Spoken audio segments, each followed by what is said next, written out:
কবরে যাওয়ার পরে প্রথম প্রশ্ন কি জানেন?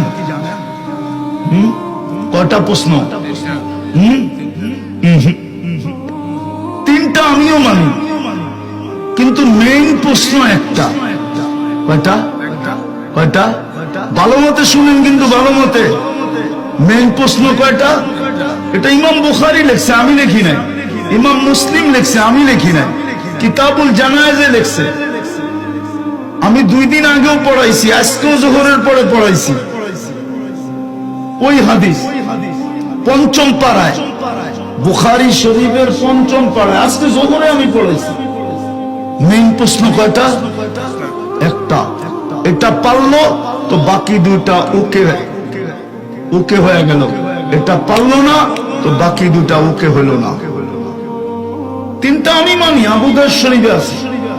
কিন্তু ইমাম মুসলিম, ইমাম বুখারী রহমতুল্লাহি আলাইহি, উনারা একটা লেখছেন। মেইন প্রশ্ন একটা, মা কুনতা তাকুলু ফি হাযার রাজুলি লিমুহাম্মাদিন। তুমি দুনিয়াতে মুহাম্মদুর রাসূলুল্লাহর আদর্শে কতটুকু আদর্শবান ছিলা বলো। কতটুকু তার রঙে রঙিন ছিলা বলো।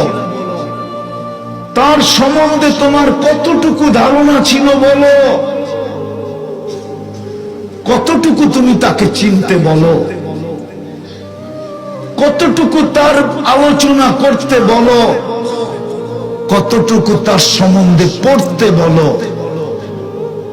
এটাই জিজ্ঞেস করা হবে।